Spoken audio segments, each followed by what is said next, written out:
Ladies and gentlemen, before I introduce our next panel, I do have an administrative message. Please do visit the exhibit hall. The folks there are getting lonely and they would love for you to visit. Just a reminder that at 5 o'clock, Governor Jeb Bush will be signing his book at the exhibit hall. You're all encouraged to go and meet Governor Bush. Our next panel is a distinguished one. It is going to be How I Learned to Stop Worrying and Love Plastic Water Bottles, Fracking, Genetically Modified Food, and Big Gulp Sodas. First, we have Julie Gunlock, who is the Director of Independent Women's Forum's Culture of Alarmism and Project and serves as Senior Fellow covering food regulation and culture issues. Before joining IWF, Gunlock served on the staff of Congressman Chris Cox and was a professional staff member in the Senate Homeland Security and Governmental Affairs Committee, as well as the House Homeland Security Committee. Angela Logomassini is a Senior Fellow at the Competitive Enterprise Institute at CEI. Angela conducts research and analysis on environmental regulatory issues. She is co-editor of CEI's book, The Environmental Source, and her articles have been published in the Wall Street Journal, the New York Post, and the Washington Times. Jillian K. Melcher writes for the National Review as a Thomas L. Rhodes Fellow for the Franklin Center for Government and Public Integrity. She covers primarily economic issues, including energy and unions. Jeff Steyer is a Senior Fellow at the National Center for Public Policy Research in Washington, D.C. Mr. Steyer is a frequent guest on CNBC and has addressed health policy on CNN, Fox News, and network newscasts. He previously worked in the office of Mayor Giuliani in New York City.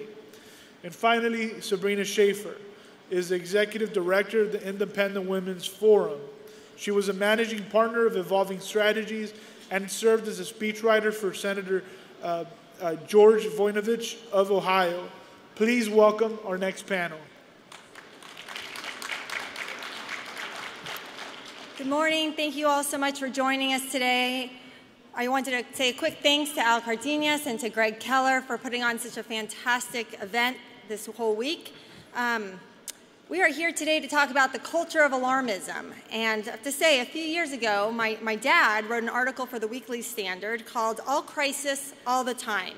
And he said that we are immersed in a crisis of crises. We are hysterical about everything from global warming to attention deficit disorder. And I have to admit, at the time, my dad is a psychiatrist, and I kind of didn't really give it much thought. But I think he was onto something, that we are living in an age of alarmism.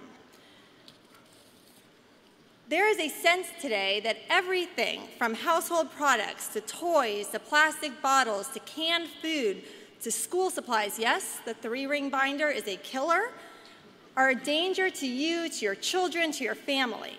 So the Independent Women's Forum launched the Culture of Alarmism project last year to push back on this hysteria, to demonstrate to Americans that we pay for this alarmism through overregulation, through higher prices, through fewer choices, bigger government, more risk, and ultimately less freedom.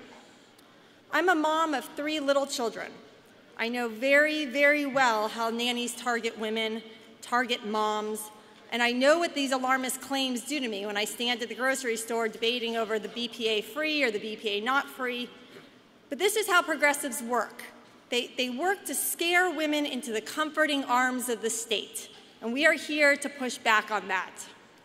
Choosing to have a really big soda, to drink raw milk, to give your child a rubber ducky in the bath, to eat salty popcorn, these are all choices that a free citizen ought to have. And time again, history has demonstrated that when government tries to make our choices for us, the outcomes are always worse. Worse economic growth, worse schools, worse health care. Choices are difficult. We make them every day. But at IWF, we recognize that it is the ability to choose that makes us free. So with that, I'd like to introduce you to our panelists. I know we already had some brief ones. Julie Gunlock is the director of IWF's Culture of Alarmism program. Angela Logomassini is now a senior fellow at the Independent Women's Forum and at the Competitive Enterprise Institute. Jillian Melker is the Thomas L. Rhodes Fellow for the Franklin Center and writes for National Review. And Jeff Steyer, a senior fellow at the National Center for Public Policy Research.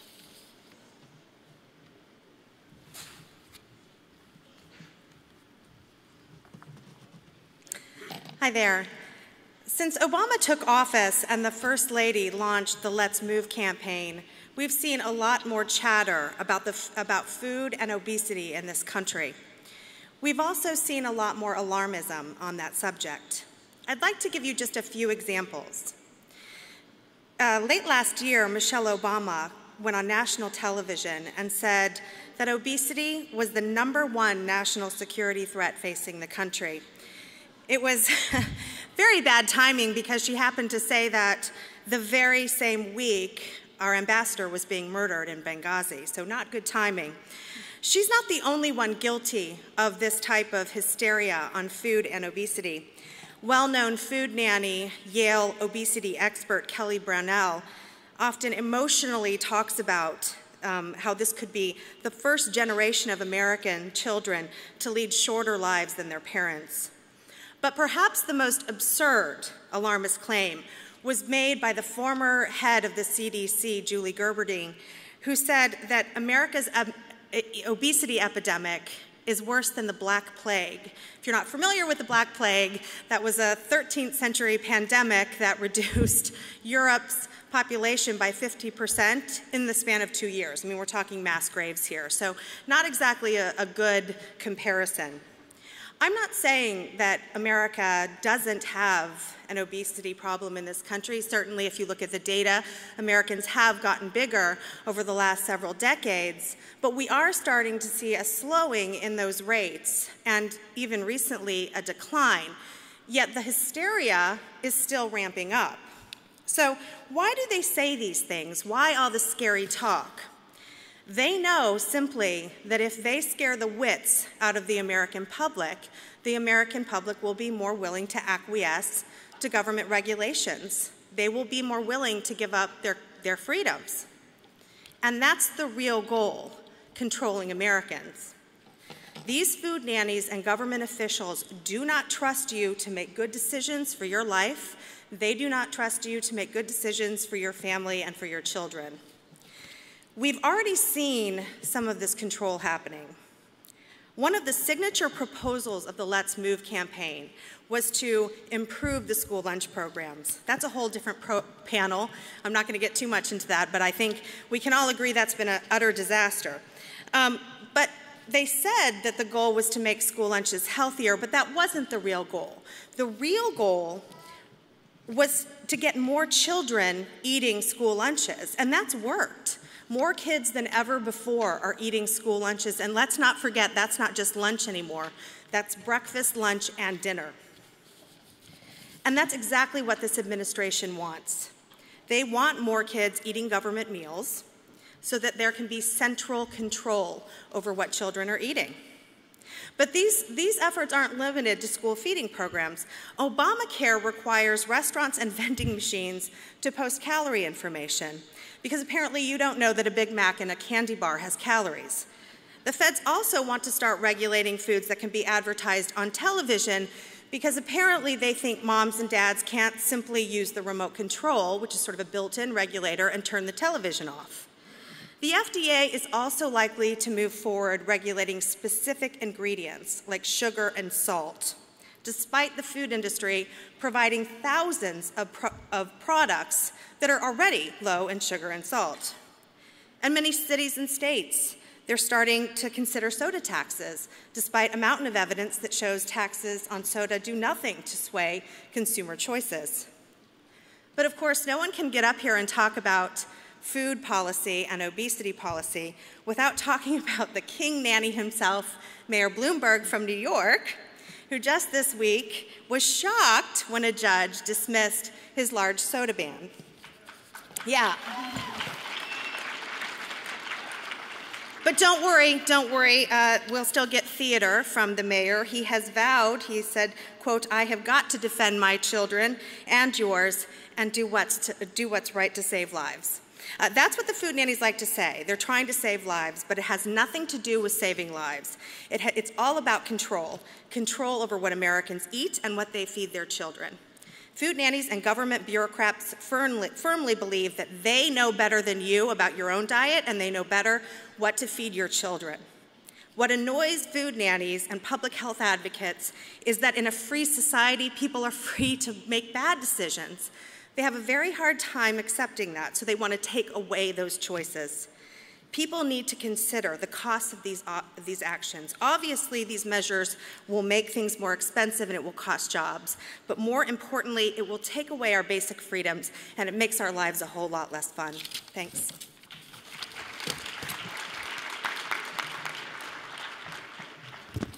Hello, everybody. I'm Angela. One of the biggest casualties of the nanny state and the alarmist state are plastics. Plastics are being banned and taxed. In DC, we have a tax on plastic bags. San Francisco has banned them. Foam cups are on the table for being banned in New York, another great Bloomberg initiative. And bottled water. In the last few years, people have been going after bottled water, saying it's no better than tap and so forth. And they want to take away our freedoms to access these things. And while it may seem like a small thing, a plastic bag or a bottle of water or an inconvenience, these things are part of a larger problem, the problem we're discussing today, of this alarmist state, this nanny state, that believes it knows better than the millions of choices that individuals make in the marketplace every day. And I would argue that that assumption is not only fatally flawed, it can also be dangerous. And I'll give you a few examples of that. Plastic bags. We all enjoy the convenience of a plastic bag, but reality is these things win in the marketplace not simply because they're convenient and we like to use them, but because they have a lot of great attributes, including environmental attributes that make them more efficient than a lot of the other alternatives. They're less expensive because they're easier to make, they're cheaper to make, they are more energy efficient to make. In life cycle studies, they find that the plastic bag is 70 times more efficient over its entire life than a paper bag. And even a cloth bag is not necessarily any better. In fact, you have to use a cloth bag to gain any energy benefits at least 103 times, according to one study. And I don't know how many people actually use their cloth bags that many times. The plastics also take up less space in your landfill, and they're just easier to transport. They use less water to make as well. But I think one of the critical things that people are also not focusing on is what happens when people they're forced to use a cloth bag, as they are in San Francisco, where they banned them. What happens? Those bags can gather disease. They can E. coli and other things from your food, and you're supposed to wash them. That's one of the environmental costs, is you have to constantly be washing these things. When people don't do that, the risks of foodborne illnesses go up. And in fact, University of Pennsylvania study just found that in San Francisco, after they banned the plastic bags and people started using the cloth bags, hospital admissions for E. coli and other bacterial diseases went up by 1/4, and so did the death rate. So while environmentalists say and nanny statists say they're protecting us from ourselves and all the dangers in the world, they're actually creating new dangers through product substitution, and also while they're inconveniencing us, they're actually possibly killing some of us.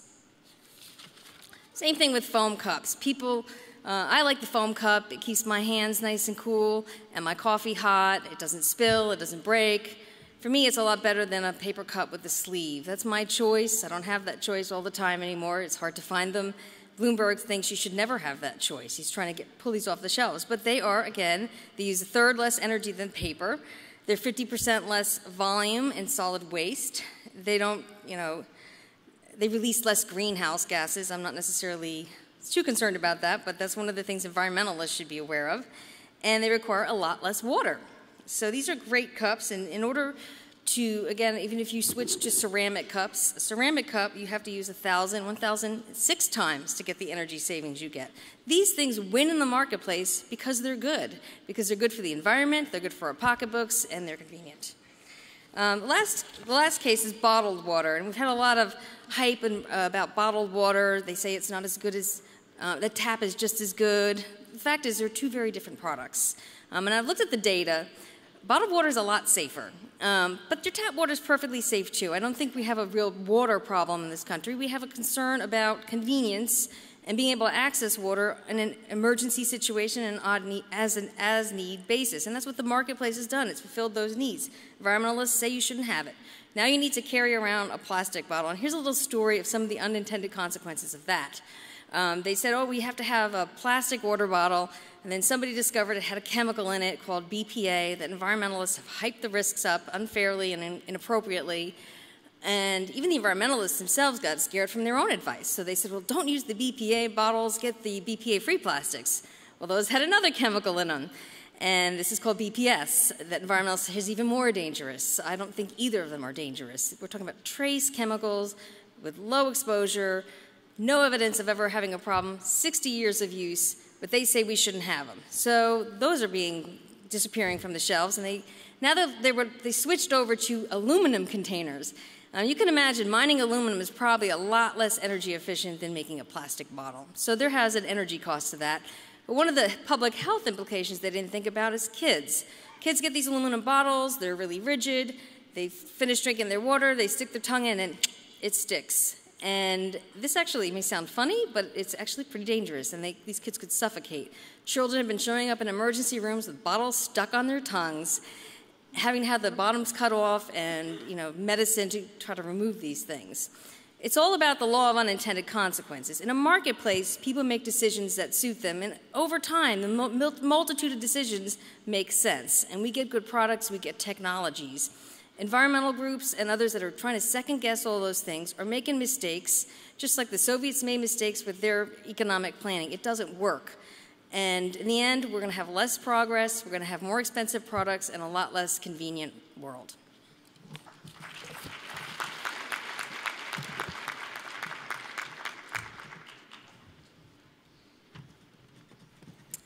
So, innovations in hydraulic fracturing in the United States have opened up unprecedented access to vast resources of natural gas. It's abundant and it's incredibly clean, and you would think that this would be the answer to the devout environmentalists' prayers. Instead, it's become completely anathema. And I've got a couple examples of this. Michael Brune of the Sierra Club called natural gas, quote, a gangplank to a destabilized climate and an impoverished economy. Ecologist turned activist Sandra Steingraber has actually said that, quote, fracking fits into the category of things that are just inherently bad. Pretty scientific. And then at least 25 different environmental groups are petitioning the Obama administration to put a moratorium on fracking altogether.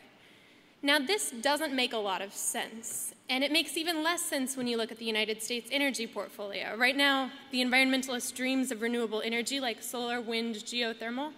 It accounts for about 9% of the United States energy supply. In contrast, natural gas, 25% and growing. It is the least carbon intensive of any of the traditional energy sources. And on top of that, it gives half as much carbon dioxide off as coal does. So it looks like a feasible and good and clean solution. But there's been a lot of alarmism about it lately. I saw the movie Promised Land with Matt Damon and John Krasinski. They're both really cute, but I don't like their science. They have this farm, and they douse it with chemicals, light it on fire, and then dangle the glass pet above it to show what fracking does. And I thought it might be helpful to compare for you kind of the difference between the science of fracking and the science of alarmism. So what the big environmental alarmist claim about fracking is that it contaminates groundwater, or may contaminate groundwater. Now, that's pretty unfounded, and that's evidenced by former head of the EPA, Lisa Jackson, having to tell Congress that there are, quote, no proven cases where the fracking process has affected drinking water. It's not that the EPA hasn't tried. In fact, in my home state of Wyoming, they did a study out there, and they released it as it was a preliminary report before it had been peer-reviewed, and claimed that it was an unprecedented demonstration of how fracking contaminates groundwater. I looked at the study, and it was based on 4 samples, 4 of them collected over 2 years. That wouldn't have gotten me by in high school science, but it got them by to make this outrageous claim. And what was even more puzzling about it is the samples that they collected them with chemically treated materials. So that was how chemically treated pipe used to grab that water. chemically treated things used to store that water. Not that surprising that they may have found chemicals. Furthermore, different labs that they sent these samples to drew different conclusions about them. And one lab even found that the blank comparative sample was contaminated. So that shows you just how flawed this science is. In comparison, the fracking industry has significantly improved its science over the decades that it has conducted this process. So basically what they do is they get a drill down like this, kind of at an angle, and get into this shale formation. It's a rock, and inside of it is trapped a whole bunch of natural gas. They send a bunch of water, a little bit of sand, and a tiny, tiny bit of chemicals in there to crack open the rock and let the natural gas out. And environmental alarmists will like to tell you that they're pumping a bunch of chemicals down there, but actually I went out to a site in the Marcellus Shale in Pennsylvania, and I found out that 99.5% of what they were sending down there was just water and sand. 0.049% of it was chemicals. And when I say chemicals, I use that loosely. There's actually a new fracking fluid out there that's based entirely on food products, and the governor of Colorado drank it. I think he's fine. No signs yet. On top of that, there aren't enough pumps in existence in the United States to make a crack big enough to get to the surface or the groundwater. Not enough pressure possibly could be generated. And on top of that, at the fracking sites, there are at least 23 people, including regulators, engineers, who are reviewing real-time scientific data, looking at this and making sure that nothing's gone wrong that would cause an environmental threat. And the other really interesting thing I found was that it's more likely that water will be contaminated from somebody spilling something on the surface rather than from coming up, defying gravity, getting all the way up. So when we're looking at the fracking issue, the question arises, why would anybody want to be alarmist about this? It's a positive environmental development. And the fact is that there's a lot of taxpayer money tied up in it. And I'm not going to give you the exhaustive list, but it's billions of dollars every year. That's a pretty good incentive for people to find a problem where none exists. And I'd personally be more afraid of that motive than I would of drinking water near a fracking site. Thank you.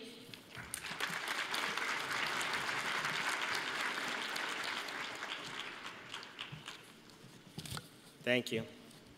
I'm Jeff Steyer. I head up the Risk Analysis Division at the National Center for Public Policy Research.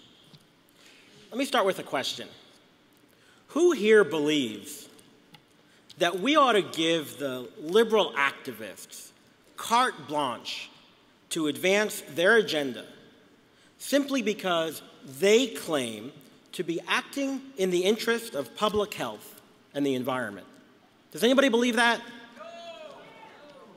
Unfortunately, activists, media, and the bureaucrats whose jobs the culture of alarmism is meant to justify in the first place have hoodwinked the public, and frankly, they've hoodwinked some conservatives, to believe that when it comes to the environment, to our health, to the food we eat, that things are somehow different.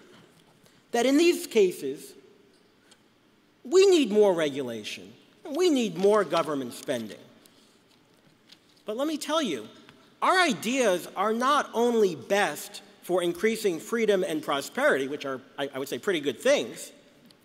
The ideas of limited government, individual responsibility, property rights, and free markets, these ideas work. They work no matter what the topic. Conservatives do believe in good health. We get defensive when it comes to the environmental activists or the food police. But we value human life as important, as paramount. Thank you. We do care about the environment. The conservatives I know love the great outdoors and recognize our responsibility to protect nature. But too often, we tend to be defensive about these positions. And while we do speak about the benefits of limited government, we don't explain how the nanny state isn't even very good at protecting the environment or public health. I'm going to share with you 3 hidden scandals which illustrate this whole point about the nanny state and the culture of alarmism that we're talking about. These stories explain how the far left hides behind the cloak of public health and environmentalism to promote an agenda that wastes taxpayer money, feeds the endlessly hungry beast of government, and doesn't even make us any safer or healthier or protect the environment. The opposite is often true. Number one, the Wall Street Journal reported over the weekend that since 2010, the federal government has spent $700,000 on urban gardens. And that was in Newark, New Jersey alone. Look, I'm an urban gardener myself, but cucumbers growing on the edge of a parking lot may not be the best way to encourage vegetable consumption in the inner city. Number two, and this is really a serious one.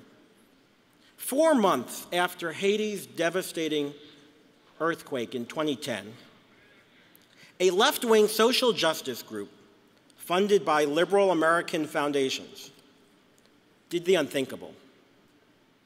They launched a campaign to convince poor Haitian farmers to burn seeds donated by an American corporation, an agriculture corporation. This crime against humanity was driven by the unscientific belief that modern high-yield agriculture, free market-driven innovation, is somehow dangerous, and they believe advances American imperialism. They'd rather let the Haitians starve. And number three, and finally, when President Obama tells you that those of us who want to cut government spending are taking away food programs from school lunches, what he's not telling you is that increasingly, public schools around the country are paying 30 to 50% more for organic foods that, according to even a recent Stanford University study, aren't any healthier and they don't protect the environment. It's okay to feed our children conventionally grown produce. We all know that fruits and vegetables are healthy. You're not going to get sick from trace levels of pesticides. And let me tell you one thing, that organic food that they're selling for 30 to 50% more, it has pesticides in it too. Check the USDA's regulations. The other side is pushing an agenda at the expense of the very issues that they have claimed as their basis for self-righteous control over every aspect of how we live, including what we eat and how our fruit is grown and where it comes from. One last set of questions. Who here believes that the government should be handing out cash grants to grow cucumbers in urban parking lots? Who here believes that there's any social justice to keeping safe, modern agriculture from hungry people? And who here believes that public schools should be buying expensive organic produce that offers no health benefits? The culture of alarmism as deployed on food issues is a secret, misleading, but very effective weapon of big government advocates. Please watch out for it, and please join all of us in defending our values against it. Thank you.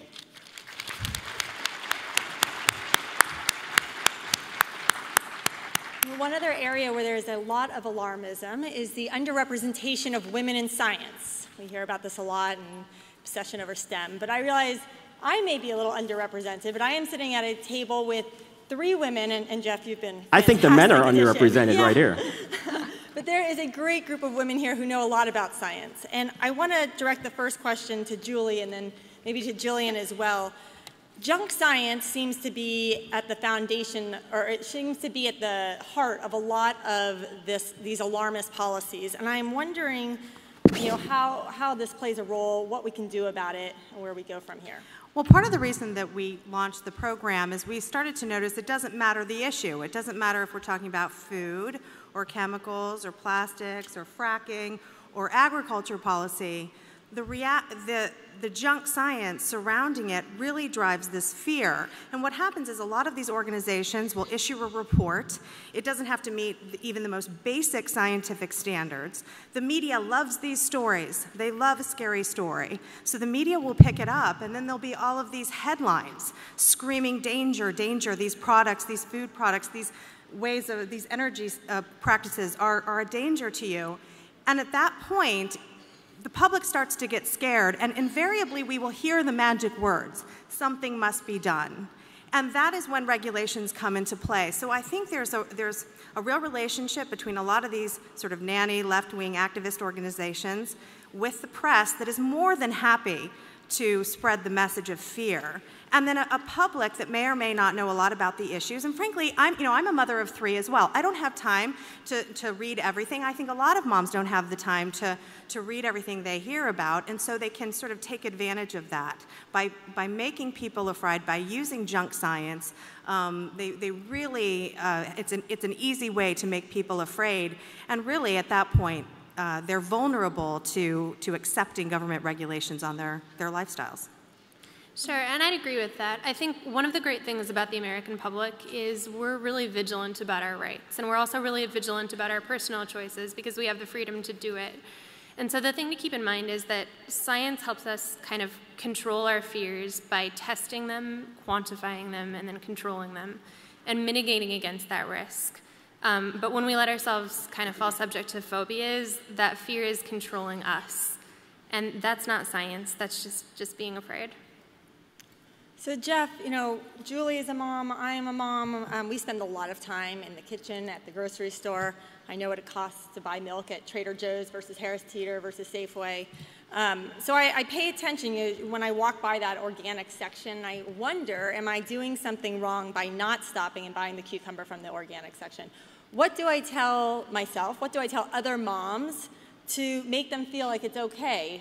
Should I be worried about this? The public health imperative is to get people to eat more fruits and vegetables. Now, you don't need to be an economist to know that things that are more expensive, we consume less of. Organic food is lots more expensive. Conventionally grown produce is less expensive. And if we want people to eat more fruits and vegetables, which I think is the main public health goal, then we want to encourage lower prices for fruits and vegetables. If there's a concern that there are pesticide residues, you should understand that these are all highly regulated because they do go into our food. Highly regulated chemicals, and over time they've become a more narrow spectrum. So they've gotten safer over time, better for the environment, and safer for us. So I don't think there's any need to be concerned about it. The concern is, why are activist groups encouraging us to consume more at the expense of consuming fewer? And if I can add to that, one of the demographics that suffers the most from obesity are the poor in this country. And so we have some very affordable food, conventionally grown, frozen food, canned food. These are very good, healthy options for people who don't have a lot of money. So what's really frustrating is when you see sort of the food nannies and the public health advocates who sort of say, no, you can't have those things which are affordable, you have to buy the expensive organic. It is terribly irresponsible for public health advocates to be saying this to people who are trying their best. We should be encouraging them to buy conventional food, which is much more within their budget. That's right. So Julie, maybe I can follow up and ask you, what do you think would make someone like Mayor Bloomberg happy? What would be enough? Oh, well, that's tough. I'm not sure about Mayor Bloomberg. He seems like a pretty miserable person, but I think what would make the food, there is something that would make the food nannies happy, and that would be the shutting down of all fast food restaurants and the making illegal of fun and ice cream and lemonade stands run by dirty children and things that make them very nervous. They're very squirrely people. They get very nervous about these things, and this is it. They want these things to just be unavailable to people. I mean, right now they can't totally outlaw things, and that's why we're seeing this sort of incremental, like taxing on sodas and banning certain sizes. They're trying to sort of, they're sort of taking baby steps and, etching away at our freedoms. That's what they can do now, but ultimately, the only thing that would make them happy is the shuttering of McDonald's, the shuttering of all food, or the outlawing of all food that they deem unhealthy. Well, I live in New York City. Mayor Bloomberg got overturned so far on his soda ban, but it wasn't just large cups he wants. Yeah, that's great. But it wasn't just large cups that he wants to ban. He wants to ban cups of all sizes if they're made out of styrofoam. Right. It's not about the soda. It's not about the cups. It's not about the whatever it is, because if you don't do it, maybe it doesn't bother you. That it's not about any of the substantive issues. It's about the government thinking that it knows best and we don't, and the government must step in to protect us, and that's not true. And last I checked, I think New Yorkers like their pizza, so I'd be a little concerned where he's going with all of this. One thing, again, I'm not the scientist at this table, but Angela, one thing that kind of comes to my mind is that there's so much attention on things like phthalates and BPA and these chemicals that most of us don't know what they are, so they sound scary. But last I checked, isn't water a chemical? I mean, isn't H2O a chemical? Are we using this word so loosely that it's a bad thing? And I'd just be curious to get your take as a scientist. Well, actually, I'm a political scientist, so I'm a specialist in the politics surrounding these areas, not so much a scientist. Sometimes we need the political scientist to explain the science a little bit better, but, dihydrogen monoxide is a very dangerous chemical. It can burn you. It can make you slip and fall, particularly in the shower or on a cold day. It can be very, very dangerous. And in fact, when people have put together petitions, people have actually signed them to ban dihydrogen monoxide, which is, of course, water.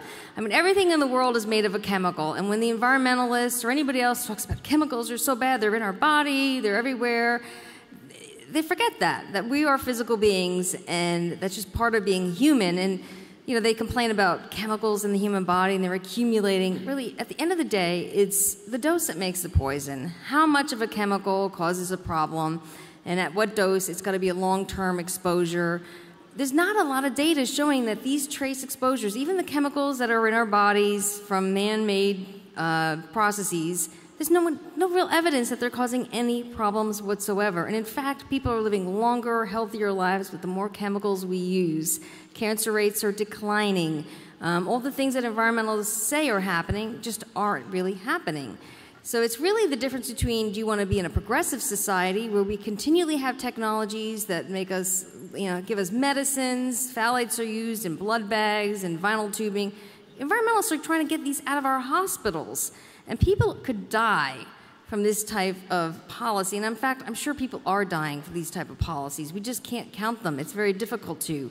Gina Colada, a few years ago, did an article in the New York Times. She's a science journalist. I believe she's a scientist as well, looking at what happens when they took mercury out of blood pressure equipment in hospitals. Some people got misreadings from inferior equipment, and some people had strokes. So there are implications. If we get rid of our blood bags, the blood won't last as long. Will it be there when you're in the hospital and you need a transfusion? These are serious issues. They're not minor annoyances, and they affect our health, our well-being, and our future. Well, I think that maybe then we need to talk to Jeff a little bit more, because obviously there is some politics behind this, or that's what the implication is here. I don't think it's just the do-gooder activists who are behind all of this. Maybe you can expand on what is motivating this. Who else is involved with this culture of alarmism? Well, that's a great question. I think Julie answered a lot about who's motivating it and what would make Mayor Bloomberg happy. Nothing. But I think conservatives tend to, we get accused sometimes of being pro-industry because we do like innovation. We recognize that innovation helps the public. But we are not pro-industry, okay? And I think sometimes we let down our guard because very often industry advances more regulation. And we're not cautious enough. We don't watch them tough enough. Well, I think all of us here do, but as conservatives, we so often like to defend industry because it's free markets. But watch out, because big industry, especially big industry, likes to advance regulatory schemes to protect their businesses. And when they do it, it's just as bad, it's just as harmful. It blocks healthy competition, it stifles innovation, and like the nanny staters' proposals, they have unintended consequences. So we should be just as vigilant watching big industry as we are on the left. And I'd like to add to that, I think something that goes very unnoticed is that the green industry is a big industry. It's a multi-billion-dollar industry. Nothing wrong with it if it's accomplishing good things by its own merits. But there is a problem with it when taxpayer dollars are being used to prop it up and when that gives an incentive to sacrifice science for a political agenda and for profits. And I'd like to add one part of this, and this actually has to do sort of more with what Angela talks about, which I'm sure you can add to this. You know, I think the industry really is in a tough situation here. They are so often beat up for not, doing enough studies, not studying their products. But then once they do that, then the same sort of environmentalists and Greens will then pummel them for doing a study that's, it was paid for by industry. So, I think they are in a tough situation in particular sectors, particularly in the area that Angela is talking about. If they do the studies, then that study is tainted. And if they don't do the studies, they're criticized for not doing studies. So I agree with Jeff and Jillian, but I do think that industry has had a very hard time navigating this new alarmist world where whatever they do, they're portrayed as trying to kill the very consumers who are buying their products. Yeah, I'll add to that. I think both of them are right. There's a certain segment of industry that's going to try to take advantage. If we're talking about plastic water bottles, the people who have the filters for the tap water are out there lobbying against the plastic water bottles. So you got a lot of rent seeking. But to Julie's point, my advice to industry, because industry is beaten down so badly, especially the chemical industry, is they should defend their products, especially when they're producing things that are so important, things that are used in our hospitals. The American Plastics Council did that in the 1990s. They put out a whole series of ads talking about the important values that their products serve. And really, ultimately, this is what this is about. It's about values, the values of safety, the values of security. These are things that are important to people. And the industry needs to talk that language, especially the ones that are being beaten down the most, because they are providing valuable and important products to us. And we should not be creating situations where others can use the hand of government to undermine that. Jillian, I wanted to turn to you for a minute and ask you a little bit more about what are the incentives behind the alarmists who are going after fracking. I think we do have an energy issue in this country to think about where we're getting our energy, and I think we all agree that we need to get it from lots of different sources, but there seems to be sort of a laser focus on fracking. Yeah, I think there's really a bias against any traditional form of energy. And the thing that people tend to forget is that any energy source has its risks. And you're not choosing between an unideal product and an ideal product. You're choosing between things that have pros and cons. For example, wind. It's loud. It has kind of rhythms that bother the people that live by it. It ends up hurting a lot of birds because they fly into it. It's not exactly an ideal choice either. But the green sector has managed to kind of come forward with this very moralized message that they are saving the world. And by golly, taxpayers have got to support it because it's not competitive on its own. So I think if you look at the amount of money that's going to prop up that particular sector, in 2012 alone, the federal government gave $2.3 billion in corporate tax credits to prop up renewables. In 2011, the federal government spent $16 billion in subsidies for renewable energy and energy efficiency. States have their own programs. States have mandates that energy companies have to use a certain amount of green products to provide energy to consumers. This creates an artificial market. What natural gas does is it's clean, there's a lot of it, and it's risk-free compared to more traditional feasible sources. So I think what's lost in the conversation is that there's a big incentive to kind of fight against natural gas, which is a clean energy source, in favor of other clean energy sources that carry their own risks and problems. And we have to look at what works for America. I've been asking a lot of questions. I have one quick rhetorical question. Where are all those environmental activists inspired by Rachel Carson that cared so much about birds when it came to DDT? Where are they on the wind farm? Maybe they're drowned out. Maybe they're drowned out by the sound. But Jeff, I'm glad you mentioned DDT because one area that we didn't touch on yet, but I would like to sort of bring into the conversation is that of agriculture. And that seems to be another area where this alarmism is really taking off. And we hear a lot about genetically modified foods. But my, again, limited understanding of some of this is that This helps people around, not just here in America, but around the globe, especially women who do a lot of the sort of backbreaking labor associated with agriculture. So I would wonder if you could maybe respond to that. Well, sure. And you're right. It applies. In our world today, everything applies both domestically as well as internationally. I believe it's a human rights issue that there are starving people, not only starving, but undernourished people around the world.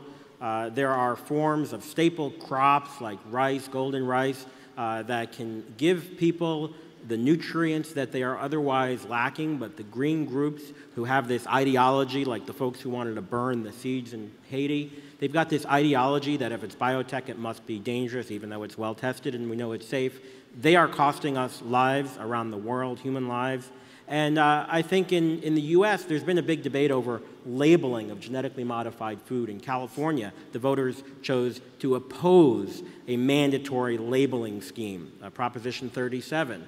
And I think that was good news for freedom. And people on the conservative side say, hey, well, we ought to have a right to know what's in our food. Well, certainly, companies who sell products ought to have a right to put whatever label they want on their food, as long as it's accurate. So companies can label their food as GMO-free. If for some crazy reason you think that is a problem, that's fine. But why should the government mandate it? Because at the end of the day, we're going to have so many labels on a product that you won't be able to read it anymore. It won't do any good. So we should have a system where companies put accurate labels on their products, but the government shouldn't mandate it. If you don't want something that doesn't have a label on it, don't buy it. It's as simple as that. Yeah, if I can just add on, the food labeling issue is really big with the food nannies. They want the information put on the front of the package because they all think you're too stupid to turn it over, where there is a required nutrition information box on the back of all the packaging.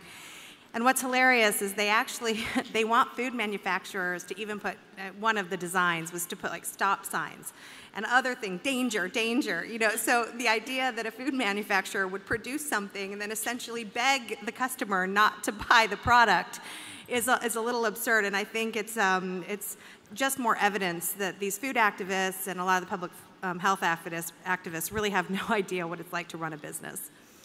Actually, Julie, I don't know if you have off the top of your head, but any of the sort of economic costs associated with all of this labeling, whether it's redoing menus for whole restaurants and who gets exempt and who gets left out of this. Well, the increases are significant, and I think it's just common sense that if a regulation is going to come down that says if you're a business, if you're a restaurant, and you now have to put the calorie information, and let me just add, calorie information has been available in most major restaurants for, a decade. You can just ask for it and they'll bring out a little pamphlet. But that's not good enough. I mean, this gets to the heart of what the food nannies want to do. Eventually they're going to want a nutritionist to be trotted out and ask you, do you really want that? I mean, we know we put the calorie information up there. We know we've, given you all the information. Do you really want to eat that? So a lot of this information has been available voluntarily, but these costs are significant for businesses, particularly growing businesses. The regulation in Obamacare is 20 restaurants or more. That's not a very big, that's a regional chain. Imagine if you're, like you think about Five Guys, right? When they started out in Washington, D.C., they started out small. I mean, think if they were, at 15. That would be a real disincentive to go beyond that if you then have to face all these regulations. Well, I think in the end, all of us here want Americans to be healthier. We want our children to be safe on playgrounds and at school. We don't want the 3-ring binder to, snap one of them up. So I was wondering if maybe everyone could sort of address what are the things that we can do to be healthier. I mean, if we're going to be criticizing Mayor Bloomberg, I think it would be great if we could all offer some alternatives. The thing, if you want your children to be healthier, is take an increased role in their nutrition. It is the most critical thing. Michelle Obama talks about childhood obesity and talks about how restaurants have to serve smaller portion. She talks about how the school lunches have to get healthier. She talks about how we have to regulate ads on television. What really needs to be done is that parents need to take a bigger role in their children's nutrition. The biggest study on child nutrition,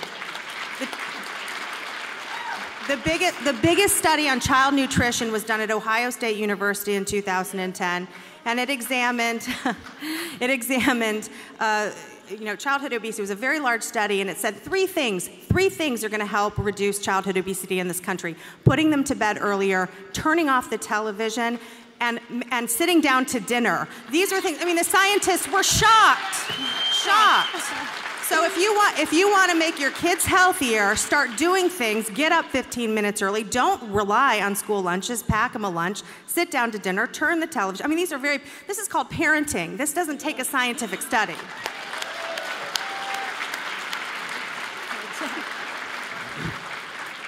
The problem is that the activists have said that parents in this, and I've debated them on television, and here's what they've said.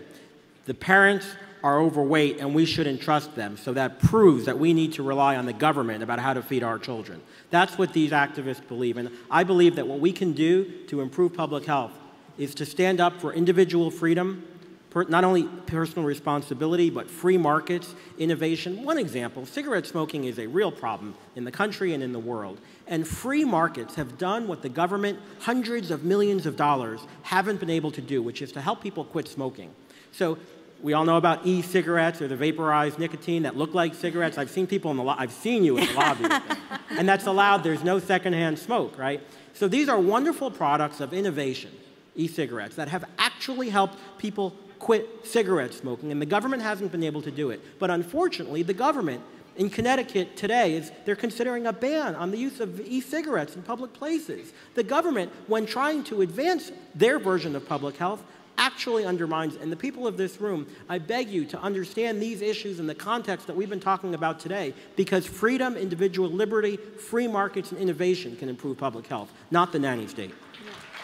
Well, and Jeff, before I ask everyone to give their sort of final thought, I think that you're onto something that's very important, which is that when government gets involved, it can actually make us less healthy or less safe. And one thing that comes to my mind is playgrounds. And I thought Julie might sort of acknowledge, if I recall correctly, there has been some efforts to make playgrounds so safe that now we're probably getting right. One thing that's more fat. that I enjoy in writing on these issues is that I get to watch them all sort of. They say something, and then you wait a couple years, and they contradict themselves. And at one point, the playground nannies, the people that were hand-wringers about playgrounds that were too dangerous, too tall, too scary, all insisted that playground equipment become safer. Now, a couple years, so that's what's happened. A lot of schools have sort of, they've torn down the really cool wooden structures that sort of look terrifying, and they put up these really safe playgrounds. Well, recently, some obesity expert wrote, was sort of sounding the alarm that the too safe play equipment is responsible for childhood obesity because kids get bored. And let me tell you, I'm the mother of 3 boys. They do get bored. Yeah. But so that's the thing is these are the unintended consequences of this constant hand-wring and this constant alarmism. We often try to fix it, but then another problem emerges. I think it would be great because I know that CPAC would like to move on with the program. If everyone could give just sort of one final thought and maybe where you see the alarmism going or a final thought on how we can push back. Sure. And environmental alarmism, that's a trickier thing for consumers to control. But I think if you're going to take away a message, it's that we would all love it if the United States could run on solar and wind. Practically, that would be great. It's not practical right now, and it's not a possibility. So we should be looking for our next best option. And unless environmentalists can be a part of that and look at it realistically, they're not contributing to the conversation. They're detracting from very feasible solutions. And that's what we're fighting against. Sounds great. Well, thank you all for this contribution. I think it's been an enlightening panel.